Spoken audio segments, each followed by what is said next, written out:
ferocious roars were getting closer. "I'll stop him, whatever it takes." Kang-woo raised his right arm high. He created an axe fuming with chilling energy. Leviathan. He grabbed the axe handle, put strength into his legs, and pulled his arm back. Authority of extinction. He used Satan's authority. Black light formed on Leviathan's edge. He rotated his body and threw Leviathan. Rumble, space itself was torn along Leviathan's trajectory. It's not enough.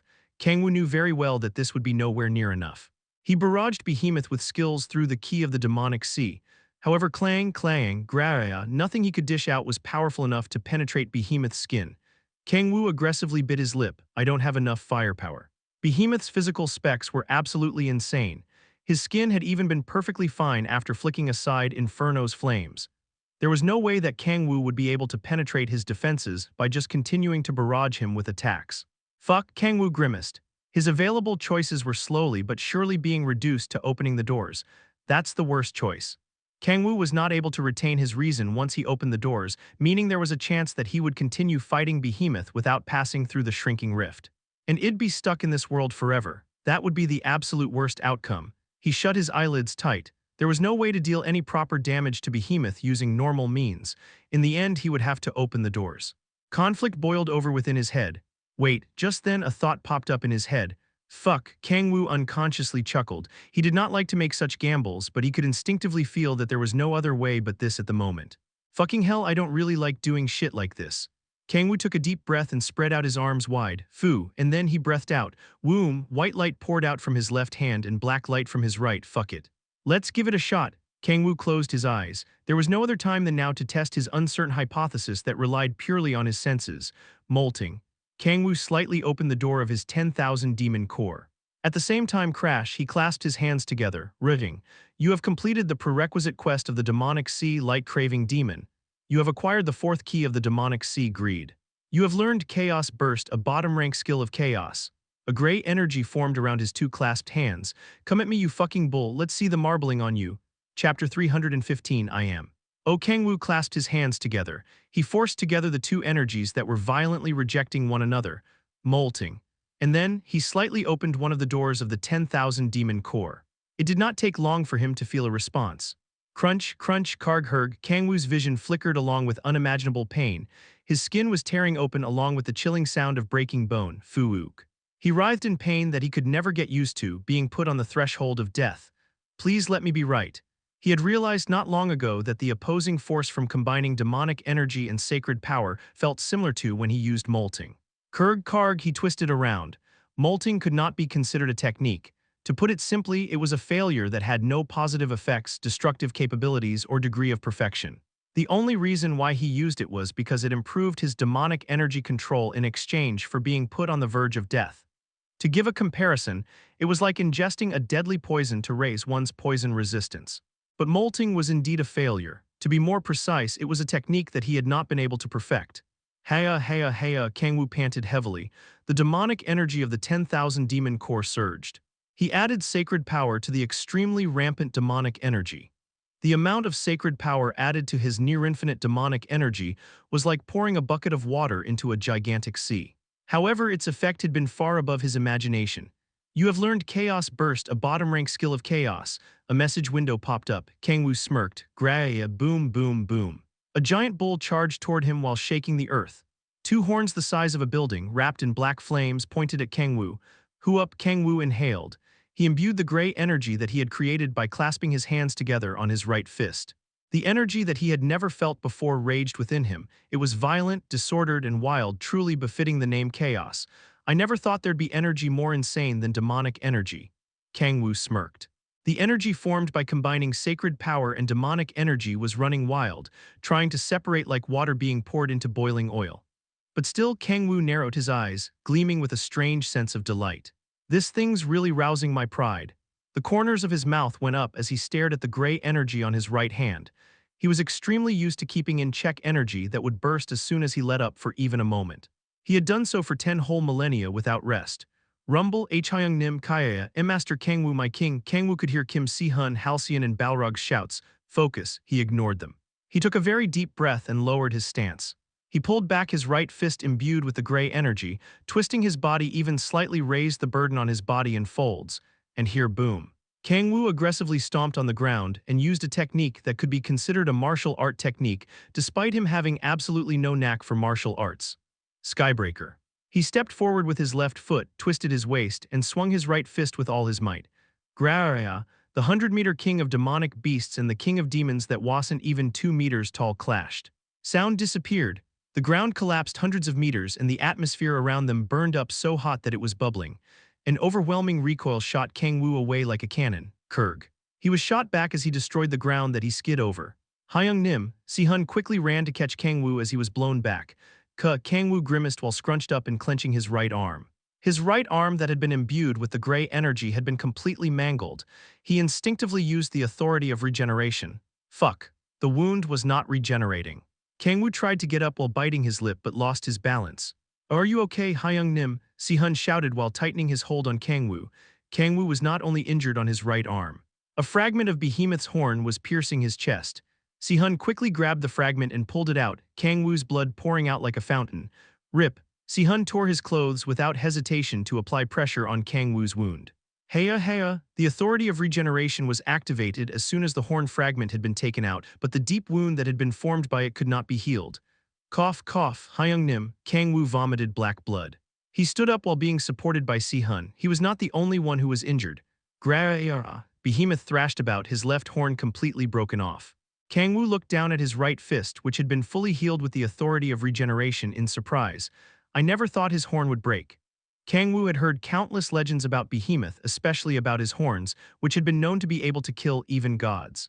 One of Behemoth's horns, which had not even suffered the tiniest scratch during his entire existence, had been destroyed. Grrrk. Behemoth struggled in pain that he had never felt before and scratched the ground with his intact right horn like a giant excavator. Kang-woo's eyes shone. This is my chance. He felt like he would be able to kill Behemoth if he pushed himself a little more. My king, we have secured an escape route. Kang-woo, the rift is getting smaller, please hurry. Just then he heard Balrog and Han Xiala's voices. Kang-woo frowned, shit. There was not much time. No, time was not the only issue. Xiala, Hyungnim's injury is. The deep wound from being pierced in the chest by Behemoth's horn fragment was not being healed by the Authority of Regeneration, causing him to bleed profusely. My injury is too serious. Behemoth had not been the only one to have received a critical injury. Kang-woo would need to use Chaos Burst again to kill Behemoth, but there was a high chance that he would be unable to control the energy if he used such a technique at his current physical state. Let's run, Kang-woo trampled on his boiling desire to devour Behemoth right here and now. Running away was a wise decision. Cough, ka-arg, Kang-woo clenched his chest and vomited black blood again. Ayag. Just then he heard someone's faint groan, but he was in no position to pay it any mind. Si-hun, bring Kang-woo here quickly, Xiala shouted, her face pale from having seen how badly Kang-woo was injured. Si-hun nodded. Hold on tight, Hyungnim. He supported Kang-woo's back with one arm and put his other arm under Kang-woo's knees, a position commonly known as the Princess Carry. Si-hun used the Heavenly Dragon movement technique to its absolute limit. Just then rumble, Graera, the split ground crumbled and the thrashing Behemoth shot black flames toward them. An intense heat was chasing after them. We have to run, Si-hun thought. Kang-woo would die for sure if he was struck by those flames. Si-hun ran on the collapsing ground. In front of him was the crumbling earth and behind him were enormous flames being shot out by Behemoth. Shit. Si-hun bit his lip anxiously. He wanted to create a bridge using sword control, but there were no weapons that he could create a bridge with. Crumble, Kang-woo, Xiala shouted. Si-hun ran out of things to step on and was pulled down by gravity. Shit, he cursed. He refused to die so pathetically in a place like this. Si-hun screamed like a madman. If there are no weapons, he just needed to create them. He drew out his chi to make objects in the form of swords. They had been made in a hurry, so they were poor in both form and power, but that did not matter since what he needed right now were not weapons, but footholds for him to step on. Boom, boom, boom, Si-hun soared in the air while stepping on the swords in the air made with chi. He looked as if he was running in midair. Rooting. Raising assimilation with martial god Tian Taehuang from 51.2% to 60.8%. Raising proficiency of Heavenly Dragon movement technique. You have learned void steps. You have learned the basics of formless sword. Message windows popped up in front of Si-hun, but he did not have the leeway to care. Hurry. The purple rift was shrinking more and more. It was now only 3 meters large. The party members were in front of the rift, anxiously looking at Si-hun and Kang-woo. Go on ahead of us, Si-hun shouted. It was stupid to huddle around the rift when it was getting smaller by the second. I leave the king to you, human, Balrog remarked as he jumped out of the rift with his eyes clenched shut. The others also looked back in anxiety as they went through the rift. Haya, Si-hun panted heavily. The rift was now only 2 meters large. I can do it. 1.8 meters, just a little more. 1.5 meters, just a little faster. 1.11 meters. Si-hun threw himself into the tiny rift. Thump. The rift closed the moment both he and Kang-woo went through it. Rumble. The desolate world with a gray sky and arid land was crumbling. The end of the satellite world shade has begun. A low voice echoed within the collapsing world.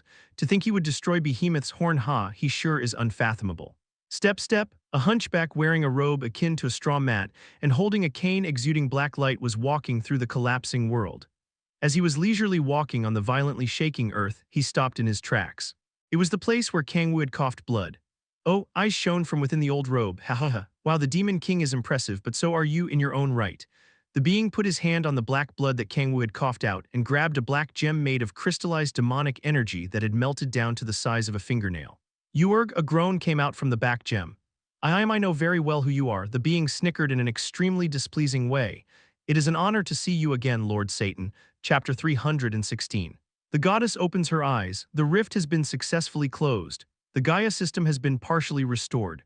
Heya, Kim Si-hun panted heavily after coming out from the rift. He had just barely managed to get out on time. Kang-woo Han Xiala shouted as she ran toward them with her face pale. She put her hands over Kang-woo's chest, spewing black blood. Womb, blinding light poured out. The injury that couldn't be healed with the authority of regeneration was being quickly healed. Kang-woo's grimace slowly relaxed.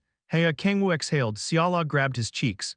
Kang-woo, I am fine now, he laughed softly while getting up. He was still hurting all over, but it was nothing that he couldn't endure. Kang-woo held up Behemoth's horn fragment that had been stuck in his chest. A horn with god-killing powers. He put it in his pockets, expecting to have a use for it in the future. He looked around. We're outside the gate. Yes. I think after the purple rift swallowed the Erank gate whole, the gate itself vanished, Sihun expressed. Isn't this the first time that a gate has vanished? Yes, that's right, Sihun replied as he nodded. Kang-woo thought of the gate that had disappeared without a trace for a moment, and then took a look at the message windows in front of him. I did it. Although Behemoth's appearance had been completely outside of his calculations, he had successfully destroyed the rift core. Kang-woo's expression stiffened after reading the messages. It's only a partial restoration, huh? According to Gaia, it was only a temporary measure. It would not last forever. The rift core. Kang-woo remembered hearing that term when he first came to Earth. The rift core that we destroyed is probably nothing but an offshoot. He had a feeling that it was just a byproduct that had fallen off from himself as he was being torn by the Gaia system. There was ultimately only one way for the Gaia system to be fully restored. I have to die. Kang-woo chuckled. He was the true rift core. His death would lead to the complete restoration of the Gaia system. No fucking way. There was no need to even think about it. World peace, saving Earth, fuck all that. He had held on for 10 whole millennia for this opportunity, so he wouldn't stand for his own death even if it led to world peace. I am gonna survive, just as he had always done. Kang-woo, Echidna hugged him while bawling her eyes out. Kang-woo smirked and stroked her hair. Were you worried? Yeah, it's okay now. I told you that I would never leave you behind, didn't I? Echidna pouted. You're a liar, Kang-woo, huh? Why, you hit and yelled at Balrog for trying to stay behind, but you always try to stay behind yourself. Come to think of it, Kang-woo had indeed done so many times. The king has always been like that, so it is nothing new, young dragon, Balrog said as he approached them. He then continued in slight anger while helping Kang-woo up and supporting him. He always tells us not to do anything unnecessary but shoulders everything by himself. Echidna clapped her hands together. Oh, then are you like that, Kang-woo? Like what? Kang-woo asked. The kind of person who lies with their mouth but is honest down there. What? Where did you learn something like that? I saw it in your external hard D-wham. Black light shot out. Kang-woo used the authority of haste and shot toward Echidna, hugging her and tumbling on the ground. He rolled for about 20 meters. Huff, huff, Kang-woo panted heavily. Cold sweat flowed down from the back of his neck and wet his back. Echidna, who was in his arms, looked up at him with innocent eyes. Why, she must have found his secret stash folder. When did you? There were many days that she could have found it in, since he had left his room unattended many times. Kang-woo looked down at Echidna with a face much paler than when he had been facing Behemoth. Echidna looked up at Kang-woo while tilting her head in confusion. Is it supposed to be a secret? No, so it is. Echidna snorted energetically. She pulled on Kang-woo's clothes while smiling. Kang-woo, I want to go with you to that place in Japan called Akihabara. Y'all come with me, want you? Just the two of us, of course. Kang-woo bit his lip. When did such a pure and innocent child become so cunning? Kang-woo's heart fell from witnessing the puberty of the 500-year-old little girl. I have to be stern here. He could not let her have her way. He needed to let her know who was on top in their relationship and what would happen if she tried to control her master. Kang-woo grabbed Echidna's shoulders and said with sunken eyes, Echidna, or should I tell Xiala and Lilith about it? How does a morning flight sound? With a passport, of course. Kang-woo, did you do it? Uriel ran toward him as soon as they returned to the Hall of Protection. He looked at Kang-woo in worry and then lowered his head. Sorry. I headed out as soon as I was contacted, but the gate had already closed by the time I got there. It's okay, we're also at fault for entering without waiting for you. Things would have gotten far more troublesome if Uriel had been with them. Was the operation a success? What happened in there? Uriel asked. I will explain everything inside. Kang-woo and his party members headed to the inner area of the Hall of Protection with Uriel. They were obviously headed to the room that Gaia was in. Gaia welcomed them as soon as they opened the door. You've done it, she exclaimed, but her face stiffened soon after. Are there any casualties? Kang-woo Hyung-nim had been critically injured, but he's no longer in any danger after Xiala healed him. Everyone else is safe, Sihun stated. Transparent tears flowed down her cheeks. Sniff, I trusted you all. I am so relieved. Gaia also knew how dangerous this operation was, so she couldn't help but cry from hearing that everyone had returned safely. Please don't cry, Gaia, Sihun said as he wiped her tears for her. Kang-woo smiled bitterly and sat next to her. How is the condition of Earth's protection? There was no question more important than this at the moment. It's only temporary, but it has been greatly restored.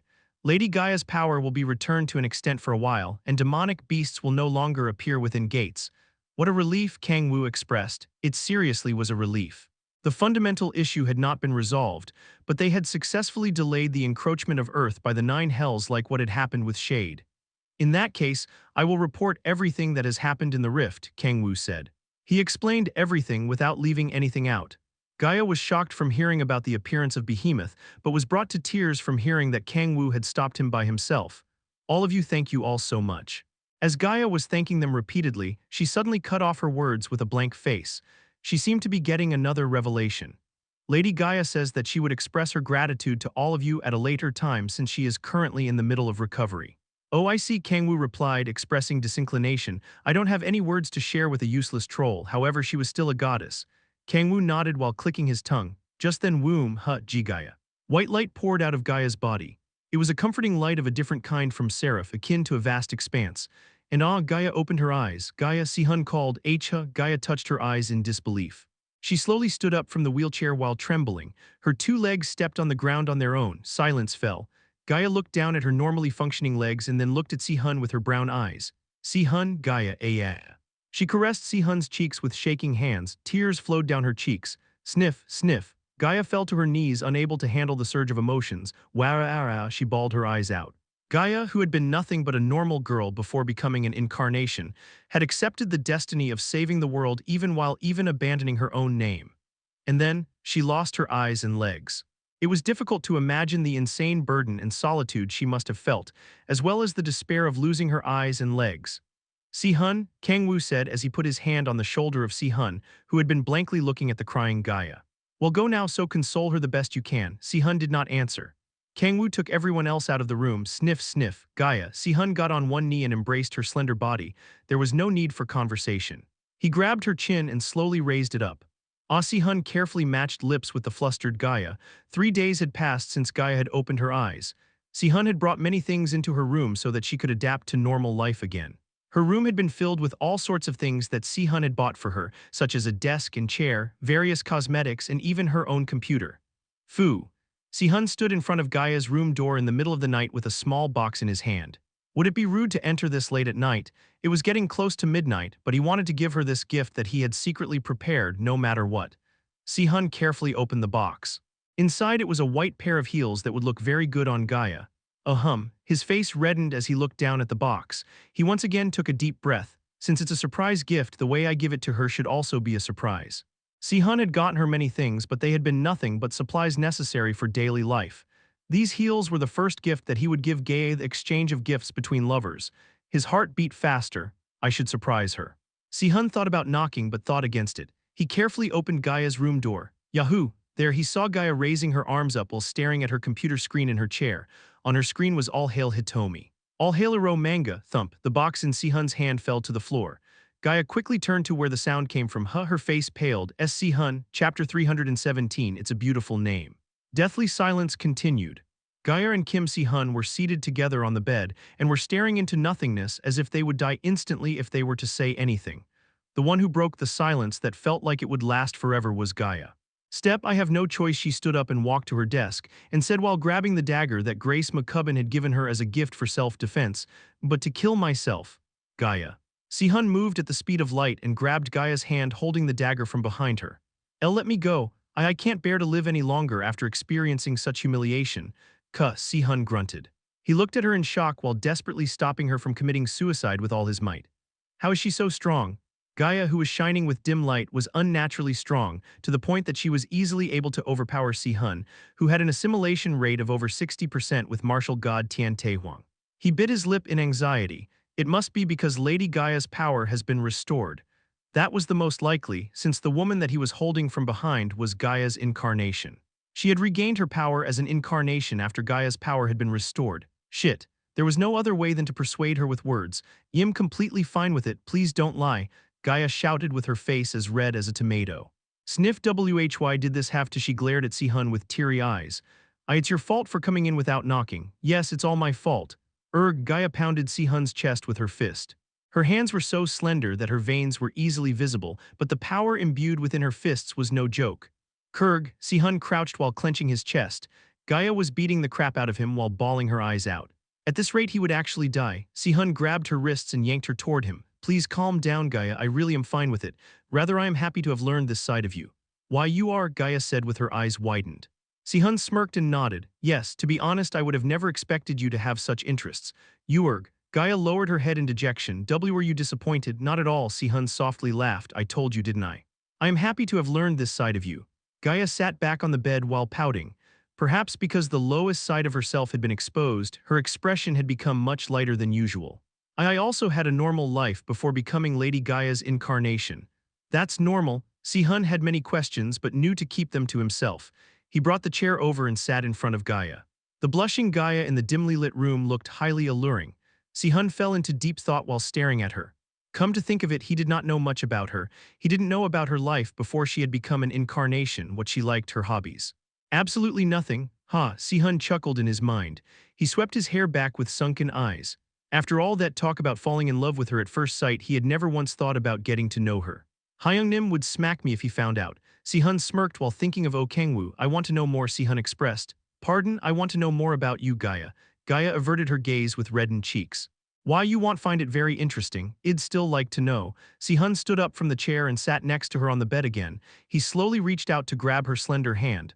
First, I'd like to know your real name. Gaia lowered her head in silence. Her name, which she had abandoned when she had decided to become Gaia's incarnation, my name is, her voice trembled. At this moment she was not the incarnation of a goddess, but just a regular woman. She slowly spoke as if she was revealing a long-kept secret. Layla, Si-hun smiled brightly and put her hand on Gayano Layla's cheek. It's a beautiful name. He leaned in while smiling and they kissed. What a relief. About what? About Gaia, Han Xiala said while smiling and clasping her hands together. I am sure she must have had a hard time back when she had first lost her sight and legs. I am sure she would have, Kang-woo replied while nodding. He was moved back when he saw Gaia bawling her eyes out, since he had gotten quite attached to her over the years. The incarnation, not the goddess. I want my sister-in-law to be happy. Only then would Si-hun continue to stick to her without being led astray. Now that Earth's protection has been restored, we'd be able to live in peace, won't we? Xiala mentioned. We do have some leeway now. Kang-woo nodded. Although it was not permanent, they had managed to buy some time. Since he also knew the truth behind Gaia's worries of xperrif having turned to the dark side, he did not need to make any rash decisions. But that doesn't mean I can just roll around doing nothing. The time he had bought was finite. If he kept doing absolutely nothing, the Gaia system would once again begin to collapse. And Kang-woo's eyes sank as he recalled the gigantic bull snorting black flames. He'll come back one day. Kang-woo needed to make ample preparations starting now.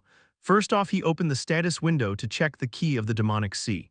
After having acquired the fourth key greed, he only had one key left to acquire. You must complete a prerequisite quest to acquire the fifth key of the demonic sea heresy, like he had thought there was another quest.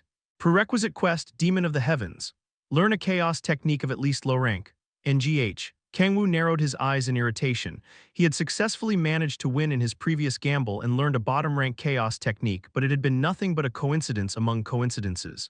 His right hand had exploded like fireworks from being unable to control even chaos burst, so it was far beyond him right now to learn a technique above that. But was that seriously only just a bottom-rank technique? It was hard to believe, since such a technique had destroyed Behemoth's horn that contained god-killing powers.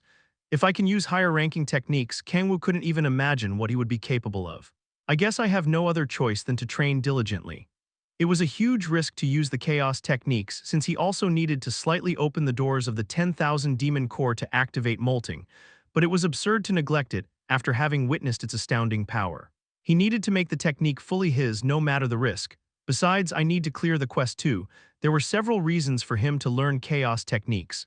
Fortunately, it doesn't require much sacred power. Compared to Kang-woo's boundless demonic energy, the amount of sacred power he had was pathetically small. Forget balance, one wouldn't even be able to tell that he had sacred power unless they took an extremely close look. However, since the chaos technique was enhanced by sucking in the flowing demonic energy within him, the imbalance between sacred power and demonic energy was alleviated. That aside, Kang-woo sighed. Xiala, who was lovingly staring at Kang-woo next to him, asked, "What's wrong, Kang-woo? I just have something that's annoying me." Not everything was going his way. The Authority of Extinction is malfunctioning. After having been wounded deeply in his chest, the Authority of Extinction had become unstable. The Authority stopped from time to time as if a call was cutting out. Is it because of the wound I got from Behemoth? That was most likely the case since it had become like this after getting stabbed by his horn. I'll keep the authority of extinction sealed for now. It was a shame that an authority of a prince of hell had become unavailable to him, but he could not afford to use an unstable authority. How irritating. Kang-woo couldn't help but be pissed off after losing his use of not a regular authority but that of a prince of hell. Kang-woo, Xiala approached him and hugged his head. An unbelievably soft sensation pressed on his cheeks. Oh sweet Jesus, Kang-woo's irritation melted away in a flash. Xiala continued while giggling, don't make such a scary face. The operation was a success, wasn't it? Yeah, you're right. Let's just forget about everything for today and enjoy ourselves, Xiala said while caressing Kang-woo's head that she was embracing. Let's invite Balrog, Lilith and Yeonju over and have a simple party. What do you think? Let's have beef on the menu, Kang-woo replied. He was craving some beef after thinking about Behemoth. Ho ho ho, okay, I'll make whatever you want, right? Could you go buy some beer with Echidna? Balrog was saying that he really wanted some. That guy really shouldn't be drinking, he said while nodding with a smirk. As he went into his room to get ready to go out, he saw a black object on his desk. Oh, come to think of it, I had this. Kang-woo looked down at Behemoth's horn fragment. Despite it only being a single fragment of the shattered horn, it was over a meter long. How should I use this? It was far too much of a waste to leave a horn fragment containing god-killing powers unused. But using it to make a weapon for myself is a bit of a waste. He possessed the transcendent-grade weapon, Key of the Demonic Sea, which was far more valuable than Behemoth's horn fragment. Kang-woo fell into thought while tapping the horn fragment. Who should I give it to? He thought of possible candidates, but it didn't take him too long for the perfect person to come to mind. Yeah. There was only one person at the moment who was in need of such an item. Chapter 318, Oppa, you want to make me a weapon? Cha Yeonju asked with her eyes open wide. She was more confused than thankful for the unexpected offer. Why so out of the blue? Well, I was thinking about it, and Kang-woo slurred. He had thought about many candidates such as Balrog, Halcyon, Echidna, and Kim Si-hun. However, Balrog already had his overlord armor, while Si-hun had the holy sword Ludwig. Halcyon's style of fighting did not require weapons, and Echidna need not even be mentioned. The only ones left are Tian Wuchen and Cha Yeonju. Kang-woo owed Yeonju more and was also closer to her than Wuchen. As the deciding factor, Yeonju had participated in the last operation. I just thought it's best that you have it, Kang-woo said as he raised Behemoth's horn fragment in his hand. Yeonju's eyes widened and she averted her gaze as her cheeks flushed red. Really? She also knew how powerful the horn of the monster known as Behemoth was since she had witnessed the gigantic bull covered in black flames charging while decimating everything in his path. Yeah. You should be the one to use it, Kang-woo stated. If you say so, I'll use it. Yeonju touched Behemoth's horn fragment while humming in a good mood. Just lightly touching was enough to send sparks up her hand. She could feel the immense power emanating from the horn.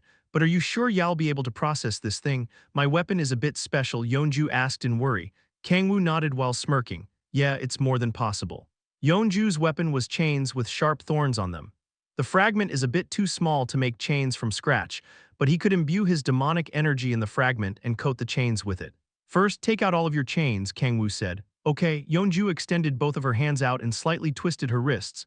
Clatter, chains poured down from the bracelets on her wrists. Kang-woo stared at her wrists in fascination.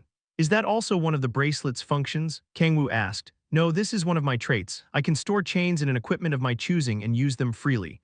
Aha, Kang-woo expressed and lightly grabbed her wrists. What are you doing? Yeonju asked, her eyes sharp. Stay still. Kang-woo narrowed his eyes and read the flow of Yeonju's mana. She has better control of it than Id thought. He had imagined her mana flow to be rampant like her beast-like personality, but it was far more tranquil than he had expected. Using this mana flow as the base, Kang-woo mapped out a design of her weapon in his head. This was his first time creating a weapon for someone else, but the fundamental technique itself was similar. It'll make it more comfortable and stronger. Weapons just needed to be easy to use and powerful. Adding complex and difficult-to-use functions to them was pointless. Kang-woo took Yeonju's hands and slowly massaged them. What the hell are you doing, why you son of a bitch? Yeonju shouted with her cheeks as red as her hair. It was a natural response, since the one who had said that he would make her a weapon was suddenly taking her hands and massaging them. I told you to stay still, Kang-woo stated. Why you? Kang-woo ignored Yeonju's resistance and observed her hands.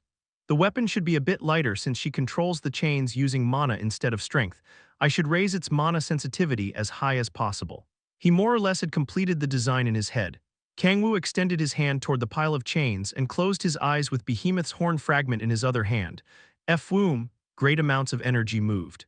The horn fragment that contained god-killing powers melted down by yellow flames. Authority of Blaze. Mammon's authority was useful in many ways. Behemoth's horn fragment glowed red and melted, covering Yeonju's chains. Yeonju blankly stared at Kang-woo, who was making her weapon under immense concentration. She bit her lip as her expression showed a hint of anger, but it soon grew softer and she went back to staring blankly at him. All done. Huh, I said it's done. Okay, Yeonju nodded while coughing. Moments later, her eyes widened due to the message window that had popped up in front of her. What is it? Kang-woo asked. Yeonju stuttered. The equipment grade rose from legendary to mythic. Mythic, Kang-woo frowned. I guess Transcendent was pushing it. It would have been a different story if the chains had been made purely out of Behemoth's horn, but its quality fell since it had only been made from a fragment. That's a shame, Kang-woo expressed. A shame? Are you insane? This is of the highest grade even among mythic-grade equipment. My god. Just from coating it with a horn fragment, Yeonju read through the message window that Kang-woo couldn't see over and over again. Kang-woo smirked. Just a fragment, huh? Such an expression did not suit a being like Behemoth. I mean, I guess it is surprising, since all I did was coat the chains with the horn fragment. Even if the material was not transcendent grade, the god-killing powers infused within the horn would not have disappeared. See, can I try using it? Yeonju asked. Of course, we didn't meet all the way here for nothing. They had met in the mountains in the vicinity of Seoul that Kang-woo frequently used to train so that Yeonju could test out the power of her newly made weapon. All right, Yeonju nodded in excitement. The mana flowing through the chains was on a whole other level compared to before. It was as if invisible wings had been added to them. What the hell? Yeonju's eyes widened. She used the trait that she had unlocked on her 10th awakening. Red Lotus first form, Thrash, the chains moved, while Yeonju expressed. The scene before her eyes thrilled her. She had completely destroyed an entire mountain. She had reached a stage far higher than her previous self just from switching weapons. What the do you like it? Kang-woo asked. I don't just like it. This is insanely amazing. Yeonju hugged Kang-woo before she had realized it from the uncontrollable burst of emotion within her. Kang-woo hugged her back. I hadn't been able to use even the first form of Red Lotus properly, but I can perfectly use it up to the third form now. This is absolutely insane. Yeonju burst into bright laughter. She was jumping up and down with Kang-woo in her arms. And then she belatedly came back to her senses and pulled away from him while screaming. She wrapped her arms around herself and glared at Kang-woo. Where do you think you're touching? She was overreacting all by herself. Calm down, woman, Kang-woo said while laughing from the absurdity. Anyway, I am relieved. You don't feel any side effects, do you? Yeah, I am completely fine. Yeonju hugged the chains as if she was never willing to part with them. Kang-woo nodded in satisfaction as he looked at the delighted Yeonju. I guess I made the right call to give it to Yeonju. He couldn't help but smile from seeing how happy she was. Hehe, Yeonju giggled while hugging the chains. Kang-woo closed his mouth. What's happening? As he looked at how happy Yeonju was, he felt an irresistible desire to tease her. He had never felt this way before, so even he was slightly surprised. However, his surging desire was pushing him to tease her. Kang-woo did not resist the desire. I have a condition for making those chains for you, Kang-woo mentioned. What condition? Yeonju asked in surprise. From now on, you have to say oppa with a cute pose whenever you address me. What the fuck did you say? Yeonju grimaced. Kang-woo continued calmly, if you don't like it, give that back to me. Why, you son of a bitch? Yeonju's eyes set ablaze. She aggressively flung her chains at Kang-woo. Grab. However, no matter how powerful her weapon had become, she was still no match for Kang-woo. Kang-woo easily grabbed the chains and smirked. What, you're not gonna do it? Oh, of course not, you fucker, then I guess I'll take these back. Kang-woo yanked on the chains. Kaya, Yeonju was dragged along with the chains while screaming. Why, you're just joking, right? You're actually not taking them away, are you? No, I really am, and no, Yeonju frantically hugged the chains. It would have been a different story if she hadn't tasted the power of the chains, but since she had, she couldn't give them up. Kang-woo smiled wickedly. Then you know what you have to do, don't you? Why you? Yeonju shook in rage. She glared at him in fury. So, what'll it be? Kang-woo asked while snickering. Why you fucking demon? Yeah, I'm a demon. Scumbag, dipshit, baldy, pervert. I'm not a baldy, Kang-woo retorted. That was the only one he couldn't stand for. It's not hard, is it? Anyone else would have happily done it if it meant they could get their hands on a mythic-grade weapon. Yeonju kept her mouth shut. She trembled with her face pale and teary-eyed. Heya. She bit her lip while clenching her fists to the point that veins were popping out. She took a step back, put her palms on her cheeks, making a V sign, and winked. Oppa, Kang-woo was shocked. Yeonju's voice sounded so cute that he couldn't believe it had come from her. Deathly silence fell. Kang-woo covered his mouth with one hand and crouched. KFFP kahahaha, he burst into laughter. He trembled while grabbing his stomach. Kahahaha. Kang-woo clenched his fists from the thrill. It had far surpassed his wildest expectations. This is so fucking fun. Why hadn't I done something so fun earlier? He laughed to the point of shedding tears. Yeonju's eyes lost their light. Bash, Kurg. Kang-woo flew into the air after being smashed on the solar plexus and rolled across the ground. Let's die. Yeonju staggered toward Kang-woo. Her eyes that had lost all sense of life were terrifying. Now that it's come to this, let's just die together. A lioness engulfed in madness charged at him. Chapter 319, Protector of Light. Kang-woo. What happened? Han Xiala quickly went up to Kang-woo as soon as he came back home. She searched his ragged face in worry. However, he was not injured anywhere. His hair was just a mess. Kang-woo answered while smiling bitterly, I was attacked by a lion on my way home. He recalled the lioness engulfed in madness, charging at him with her red mane fluttering. He was easily able to dodge such attacks, but I felt like I shouldn't dodge them for some reason. He could tell that he would suffer even more down the line if he didn't keep his mouth shut and take the beating. Regardless, Kang-woo smirked after recalling the memory of Cha Yeonju calling him Oppa while making a cute pose. Tkek, he couldn't help but laugh. Xiala tilted her head in confusion. Did something interesting happen? It's nothing. More importantly, did anything new happen? Oh, we got a call from Layla.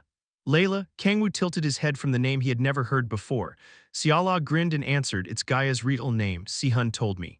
But didn't she abandon her real name after becoming an incarnation? That was to accept Lady Gaia's divinity better. But since she has already accepted most of the divinity that she could receive as an incarnation, she can use her real name now. Aha, Kang-woo nodded. Xiala giggled and said excitedly, listen to this, Kang-woo. Layla was planning on continuing to use the name Gaia, but Si-hun insisted she use her real name. Isn't it kind of romantic? Kang-woo smirked and asked, that aside, didn't you say that Layla contacted us? Oh right, Xiala nodded with her cheeks red. The real Gaia apparently wants to meet you. Kang-woo narrowed his eyes.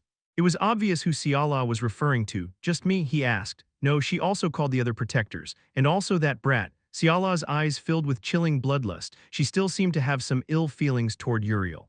Man, I have a bad feeling about this. Kang-woo grimaced. He had never had any good experiences associating with Gaia until now. How is she gonna troll me this time? He had suffered from her trolling multiple times. She was the one who had made his Satan coin plummet as well as ruined many other plans of his. I don't want to go, however there was no way he couldn't go. Kang-woo sighed. Okay, he nodded while shutting his lips tight anxiously.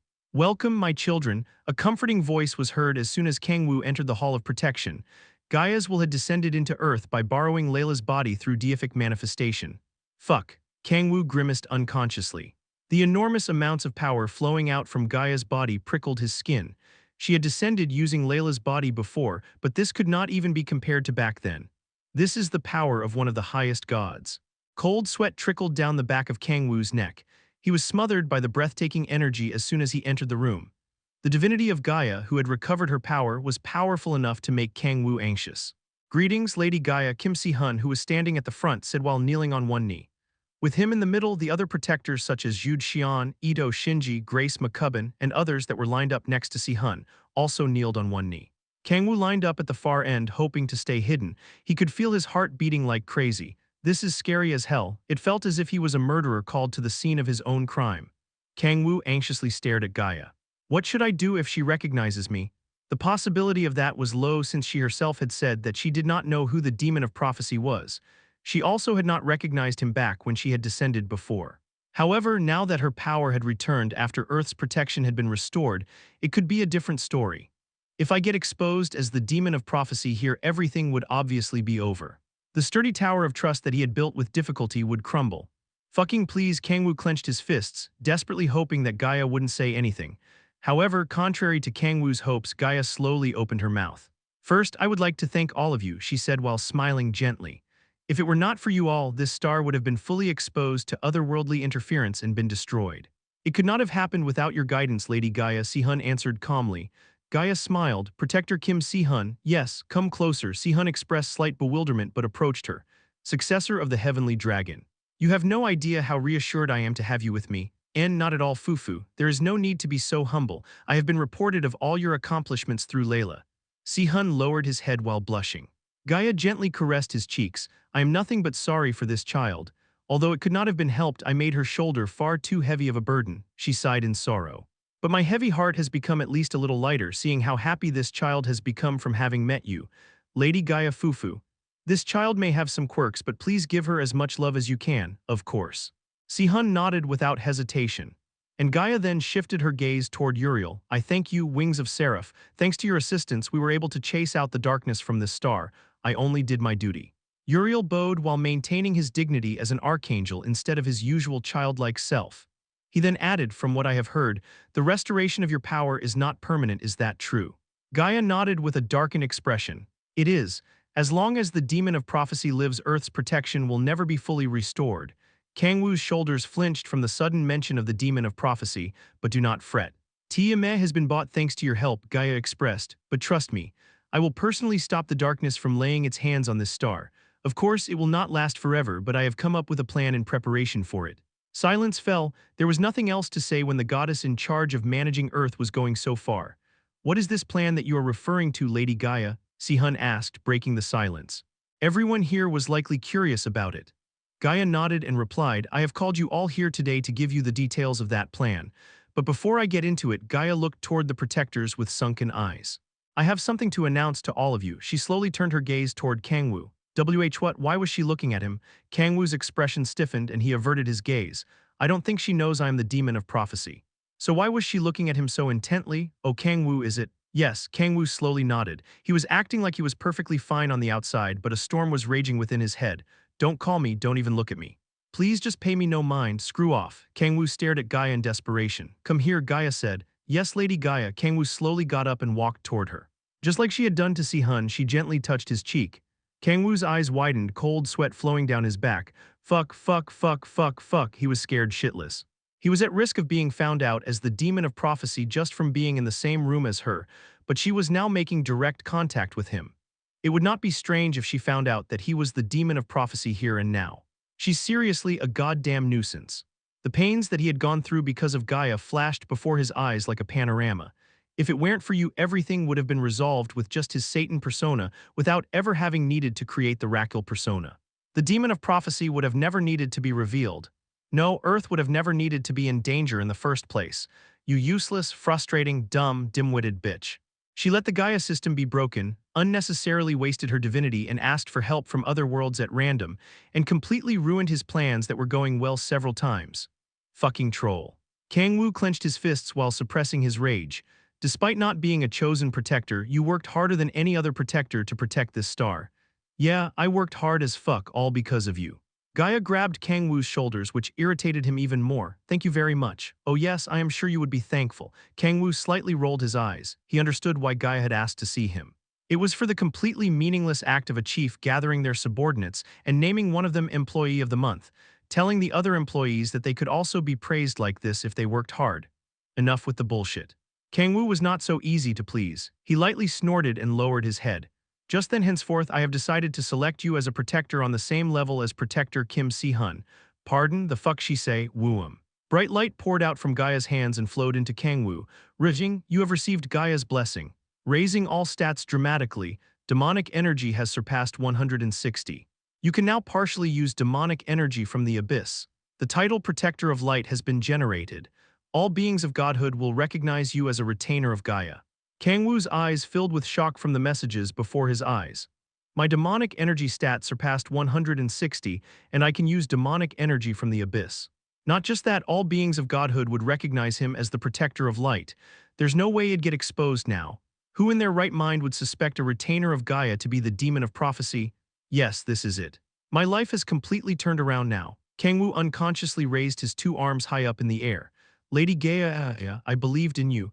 He could swear on his life that he had never doubted Gaia for even a millisecond. She, protector of light, huh? Awesome. Lady Gaia sure has an eye for people. Kang-woo had been right all along. You are the hope of humanity. He had not once thought of Gaia as useless despite everyone else having thought so. He always believed that Gaia was the true hope of humanity as well as its savior. Yes, I knew it all along. He was simply being rewarded for his faith. I will dedicate myself to the light. Tears flowed down Kang-woo's cheeks. Erigiai's thoughts cozy, such double standard XD Chapter 320 Goddess's Rage. Part 1 Thank you for becoming my child. Gaia smiled faintly. She then continued solemnly, from now on, I, Gaia, swear on my divinity that I will spare no support and love for Protector O Kang-woo. The blinding light that entered O Kang-woo burst out, and a golden light enveloped him. I will dedicate my life to you, Lady Gaia, Kang-woo answered. Gaia stroked Kang-woo's hair with a smile filled with parental love. You do not have to speak so formally. You are now nothing short of my child. Lady Gaia, for the first time since the primeval chaos, the protector of light was born in a way that would never have been imagined by any transcendental being. Hugh, hugh, hugh, hugh, hugh. Kang-woo suppressed his laughter with all his might. He had become a hero that was vouched for by Gaia, a goddess of the top rank. He had never expected to gain such an insane asset.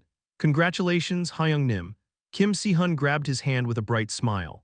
Seeing that, Uriel grabbed Kang-woo's other hand and let out a snort. Rather, it's more of a surprise that you weren't a protector until now. You should become a protector way earlier than this, he grumbled. Si-hun's eyebrows twitched.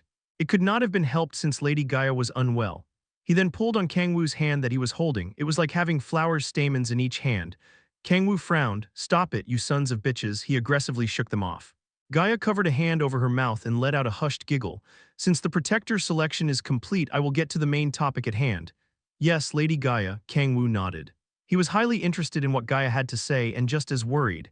Protector Kim Si-hun and Oh Kang-woo, my lovely children, I would like to entrust a very special mission to you too. Special mission. Kang-woo and Si-hun expressed confusion from the sudden proposition. Gaia nodded. My powers have been partially restored, but as you all know, it is not permanent. In the end, at this rate, I will go back to being unable to move an inch like before. Yes, we know there is a way to delay that process. This does not resolve the fundamental issue either, but it will buy much more time than the previous operation. Will we be destroying a rift like last time? Kang-woo asked. Gaia slowly shook her head. It is different. No, I guess it is not completely different. She then continued with a low tone, I want you two to go to the continent of Erner to find and destroy the sealed corpse of the demon god. Heavy silence fell. Both Kang-woo and Si-hun naturally turned agape. What Gaia had just said was absolutely insane. It's not like we can just go to Erner whenever we want. Kang-woo had gotten so used to the word Erner that it no longer sounded like the name of another world. Based on what he had heard from Echidna, it was a classic fantasy world with dragons, fairies, knights, and mages. The only different thing is the civilization of Erner was highly advanced. They still had a monarchy, but general civilization was fairly advanced due to the advancements in magic tools. No, that's not what's important right now. Kang-woo quickly raised his head back up. The important point was that Erner was not on Earth but was another world entirely. What do you mean? I knew you would be confused. It is only natural since I told you to go to another world out of nowhere. Gaia nodded with a bitter smile.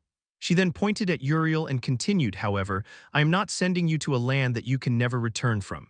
You could say that it is similar to how the wings of xperrif over there is on Earth right now. Kang-woo and Si-hun's faces relaxed slightly.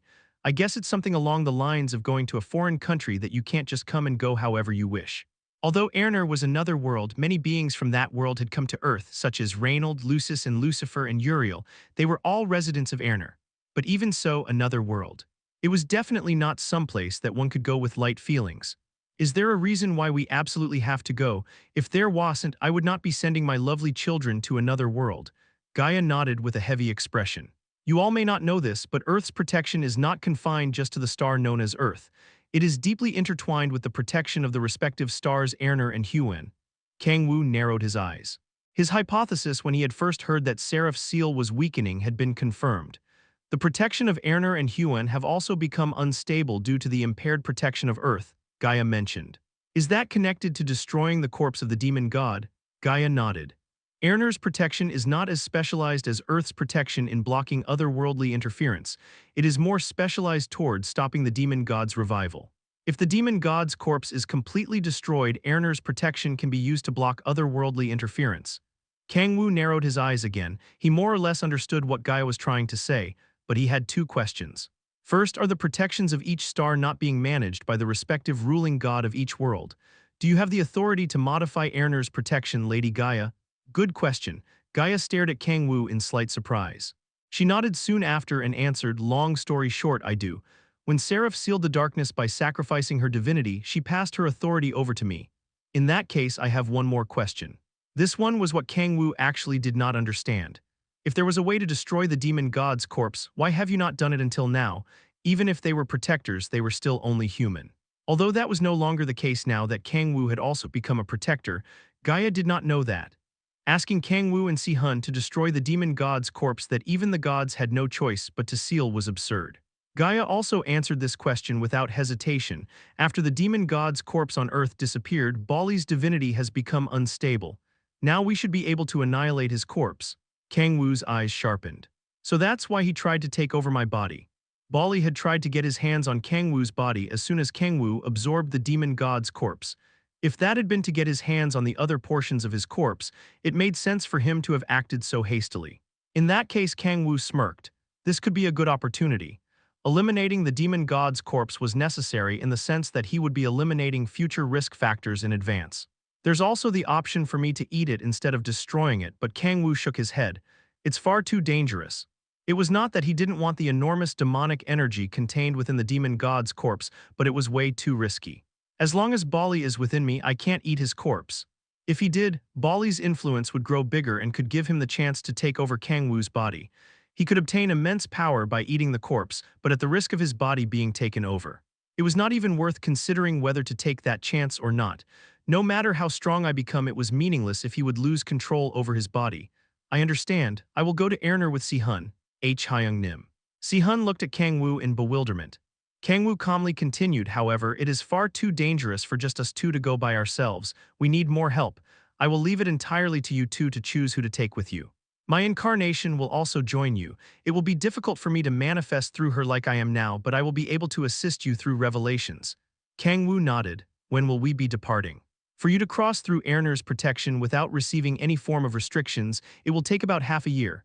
I would like you to train to grow stronger until then. Understood. Half a year, it was a long yet short amount of time. It's a bit later than Id expected. Kang-woo wanted to eliminate the risk factor that was Bali as soon as possible, but it could not be helped. Hyung Nim. Si-hun called out to him anxiously. Sorry for deciding without consulting you, Si-hun. Not at all. I was planning on following whatever you decided on. But Si-hun asked in worry, what will happen to Earth while we're gone? I will take care of that, Gaia declared strongly. Now that Earth's protection has been restored, I will not let otherworldly beings do as they wish on Earth. Womb. Great power flowed out from Gaia. Although my incarnation will be with you all, I am not as powerless as I have been before. There was nothing more reassuring than the declaration of a goddess with top-rank divinity. Oh Kang-woo, no, my lovely child, thank you for accepting my unreasonable request. Gaia approached Kang-woo while smiling gently. May your path be filled with the blessing of Li. As she was expressing her best wishes to Kang-woo while caressing his cheek, her expression slightly crumpled. She mumbled with a hint of hesitancy in her words, what? Why? Her voice was filled with confusion. Kang-woo stared at her in wonder of what was going on but flinched after hearing her mumbles. Why are there traces of demonic energy? Kang-woo's eyes widened. Fuck, he was fucked. He clenched his chest without hesitation and collapsed on the spot. Kurg, cough, cough, Hyung Nim. Si-hun quickly ran up to him. Kang-woo, could you be? Uriel's eyes shook. His expression stiffened after approaching to see Kang-woo collapsed on the ground. He was used to seeing such a scene. Shit, it still hasn't disappeared yet. Uriel shed tears while shouting. He put his hands on Kang-woo's chest and poured sacred power into him. Kang-woo, who had been seizing up, gradually relaxed. What is going on? Wings of Seraph? Gaia asked with a trembling voice. Uriel answered sorrowfully with his head lowered. This is Raquel's doing. What? Gaia's eyes widened. Kang-woo hurriedly extended his arm as if to shut Uriel up. Lord Uriel, don't. I am sorry, Kang-woo, I can't hide it any longer. Uriel revealed the secret that only he and Kang-woo knew about what Raquel had done to Kang-woo's body in the 2 weeks that Kang-woo had been captured by him. Gaia shook. Crack, the ground she was standing on split.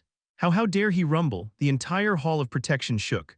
Crackle, the power of the enraged goddess distorted space itself. How dare the mere constellation of corruption lay a hand on my child? The rage of Gaia, the goddess in charge of one of the worlds of the Triad, pointed toward the constellation of corruption. Chapter 321, Goddess's Rage. Part 2, Holy shit, what? Oh, Kang-woo, who had been scrunched up while clenching his chest, flinched. He was honestly a little confused. What's with the overreaction? He had only just been selected as a protector. Although Gaia had swore on her divinity that she would spare no support and love for him, it was a little out of nowhere. Why does she love me so much? It was as if he had been adopted, and his adoptive mother was showing him a little too much love as soon as he entered the household. Although it was not a bad feeling, he was still confused nonetheless. Are you okay, my child? Gaia approached Kang-woo, who had collapsed on the floor in pain. She was looking down at him on the verge of tears. No, she was actually crying a little. What the actual fuck? Kang-woo's eyes were filled with confusion but continued his performance. Cough, cough, I'm alright, how can you say that when you're like this? Gaia embraced Kang-woo while shouting, trembling while shedding tears. Please, please do not die, I cannot lose another child after Alec. It had been a while since Kang-woo had heard that name. Everything made sense as soon as he heard it. I guess she's the type to love the humans that she has chosen as protectors to death. If that was not the case, there was no way that she would mention Alec Osborne, who had died by the hands of Satan years ago.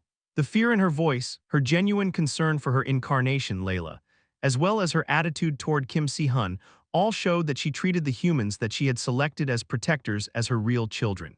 So that's why she even went as far as to swear on her divinity. Kang-woo did not quite know how deep of a meaning that held, but he felt like they had not been empty words. A portion of her divinity would likely be annihilated if she were to break the vow. She really decided to treat me like her own son. No wonder, considering everything I did for her. In Gaia's perspective, Kang-woo was nothing short of her savior. She likely had great interest in him even before she had selected him as a protector. This is Kang-woo narrowed his eyes, lowering the ascending corners of his mouth with all his might. It's amazing, isn't it? Kang-woo had seen her in a completely different light, other than simply being a troll. He was more than satisfied with becoming a retainer of a god, but she had even decided to treat him like her own child. It was honestly far better than what he had expected. Who the fuck dared to call Lady Gaia a loser? He wanted to beat the shit out of the people who had dared to call Gaia useless. She was more perfect than his wildest dreams. If that's the case, Kang-woo needed to stir Gaia up even more. Heya, Kang-woo panted heavily while clenching his chest. He took a deep breath in and slowly got up. I am fine now. Gaia stared at him with sunken eyes. Why did you not say anything? Kang-woo remained silent. Tell me, my child, she said, as if scolding him. Kang-woo smiled in a way that looked as if it would shatter into pieces at even the slightest touch. I was scared of losing them. Kang-woo averted Gaia's gaze and stared at Si-hun, who was staring at him in shock. I have gained too much. Silence fell. With a grimace, Gaia shouted, you idiot, smack. Gaia strongly flicked Kang-woo's forehead. She then continued with a hardened face, I will hold off on the mission of sending you to Erner for now. I cannot leave such a dangerous mission in your hands in that state. No, you must. Kang-woo shook his head. He grabbed Gaia's hands and stared at her with blazing eyes, speaking with certainty, I have to go. Gaia's eyes shook. It will take months just to open a gate leading to Erner. We cannot delay it, Kang-woo stated, but you Lady Gaia. Kang-woo tightened his grip on her hands and said again, I have to go. Gaia remained silent. She also knew very well that they had to go to Erner to eliminate the demon god's corpse and acquire Erner's protection. If it had not been urgent, she would not have entrusted this mission to Si-hun and Kang-woo in the first place. My child. Gaia's eyes shook. She caressed Kang-woo's cheek and lowered her head before she said, I am truly sorry for having you shoulder such a heavy burden. She wanted to chase away the demonic energy within Kang-woo this instant. But the fact that there were still traces of demonic energy within him, despite having been chosen as a protector, meant that it had already spread to the point of it being nearly irreversible. If she forcibly tried to eliminate the demonic energy by using her divinity, Kang-woo's life would be put at risk. There was only one way to eliminate the demonic energy within him, and that was to kill Raquel, the root source. Gaia asked, her voice filled with bloodlust, the constellation of corruption is currently on Earth, correct? Uriel answered yes, he is plotting some sort of scheme here on Earth, I see. Gaia's eyes narrowed. Breathtaking energy flowed out from her and weighed down everything around her. Wings of Seraph, can I entrust you with the mission of locating Raquel while I prepare the gate leading to Erner? Of course. Uriel nodded without hesitation. He had been searching for Raquel's traces whenever he had time, despite it not being his duty. He kneeled on one knee while spreading open his 8 wings. In exchange, I have a request, Uriel mentioned. Speak, Gaia replied. I would also like to go on the mission that you have entrusted to Kang-woo, he said while looking in Kang-woo's direction. I will allow it, Gaia answered without hesitation. There was no reason for her to refuse a powerful and reliable being like Uriel to join the mission. Constellation of corruption, Gaia mumbled while recalling Raquel, who is hidden somewhere in this star. Crackle, I swear on my divinity, I, Gaia, goddess of the earth, will bestow upon you the most horrifying and agonizing death imaginable. Rumble, bloodlust blossomed from Gaia's eyes. The price you will pay for laying a hand on my child will not be cheap. The rage of the goddess with top-ranked divinity shook the earth. Phew. Kang-woo unleashed the laughter that he had suppressed as soon as he came back home. He crouched while holding his stomach. The price you will pay for laying a hand on my child will not be cheap. I am falling in love. He couldn't help but smile as he kept recalling Gaia's words. It's perfect. The picture he had been hoping for had been fully painted. The hero being corrupted by demonic energy and the goddess trying to save him, it was now no longer weird that demonic energy could be felt from him. In other words, the chances of his true identity being found out had been lowered even further. His performance had even deepened her affection toward him. That aside, Kang-woo sighed from the moment that had freaked him out. That was dangerous. He regretted having trusted in his ruler of demonic energy too much. I can't believe she detected my demonic energy. Despite having been extra careful in hiding it, he had still not been able to conceal it in its entirety. I guess that's a god of the top rank for you. Kang-woo entered his room while clicking his tongue. Han Xiala, Echidna, and Halcyon seemed to have gone out somewhere. Now what to do? Kang-woo narrowed his eyes. Although he had managed to blame it on Rakul, the problem was what he would do from now on. I spammed this son of a bitch too much. He had used Rakul's name a bit too many times, to the point that it was difficult to resolve everything that he had made up. I think it's about time I sell. The Rakul coin's value had risen as high as it possibly could. He was no longer in any situation to go all in on the Rakul coin. But it's a bit dangerous to sell since the real Rakul is still alive. Kang-woo's head was in jumbles. Although wiping his hands clean off from the persona was not difficult, it was a difficult decision to make in the case that the real Rakul were to appear one day. For now, he'll see how things go. He was not in a rush. Rather, he would be able to gain even more of Gaia's favor if he were to pretend to be even more dedicated to his duty without losing hope in such a situation. Man, this is why you need good connections. Kang-woo couldn't feel any more reassured now that he had the head god of Earth supporting him. He would no doubt have a bright future ahead of him as long as he used Gaia properly. "I'll trust you, Lady Gaia." Kang-woo clenched his fists and raised them up high into the sky.